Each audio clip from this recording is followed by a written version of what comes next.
Dans le ciel de Toulouse, on ne peut pas les manquer. Les bâtiments Airbus sont impressionnants. Dans ce hangar, on pourrait faire facilement entrer 10 cathédrales. Il faut dire que c'est ici qu'on assemble le plus gros avion de transport civil au monde, l'A380.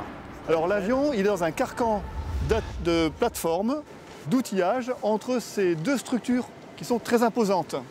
L'A380, un concentré de technologie et d'innovation, et pourtant, surprise, cet avion ultramoderne est en partie fabriqué à partir de produits recyclés.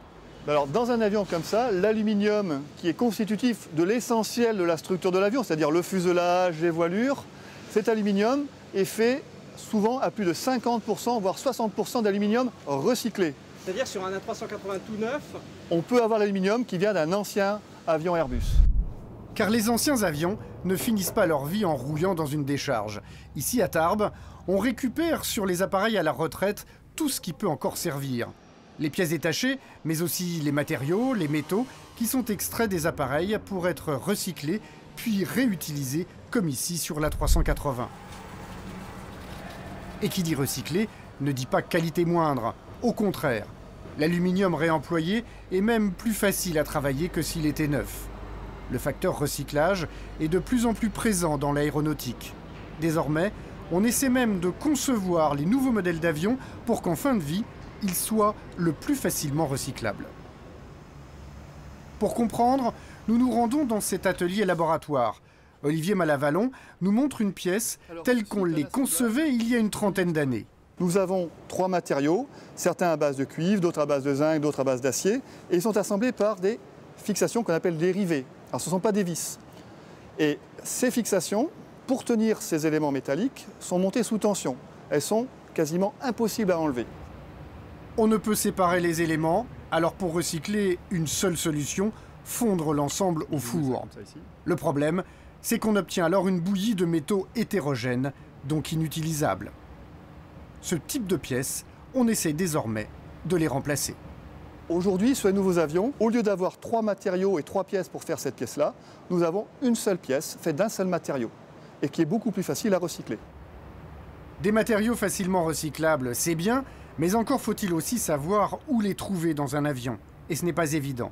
Un avion est en effet une véritable jungle d'éléments en tout genre et de toute matière. Vous avez des fixations en aluminium, vous en avez en titane, vous avez ici des bielles en composite, vous avez... Dans un même espace, des matériaux divers se côtoient. Et en plus, ils sont durs à différencier. Alors quand vient le temps du recyclage et qu'il faut trier les pièces, c'est un vrai casse-tête. Du coup, les concepteurs d'avions élaborent désormais une véritable cartographie des appareils, des plans qui permettent de localiser facilement les matériaux.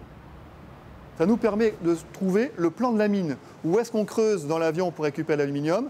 Où est-ce qu'on creuse pour avoir du cuivre ou du titane? Et pour corser l'affaire, de nouvelles matières apparaissent. Ce tronçon marron est en matériau composite. Le composite, c'est l'avenir de l'aviation. Et voici à quoi cela ressemble. alors ces petits cheveux, c'est ça qui compose le matériau composite? Oui, tout à fait.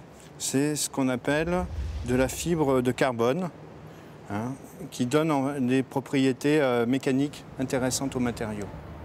C'est en fait un tissu. Les fibres sont tressées et enduites de résine. Ça donne un matériau extrêmement solide et léger. Le futur A350 en sera constitué à 53%. Il sera donc plus léger et consommera moins.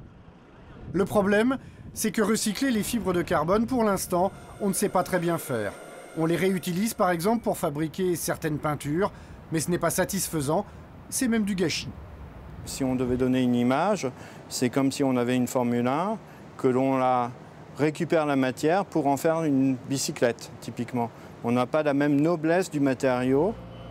L'idéal serait de recycler les fibres pour faire de nouveaux avions. Les chercheurs ont une trentaine d'années pour trouver la solution avant que le premier A350 n'arrive à la retraite.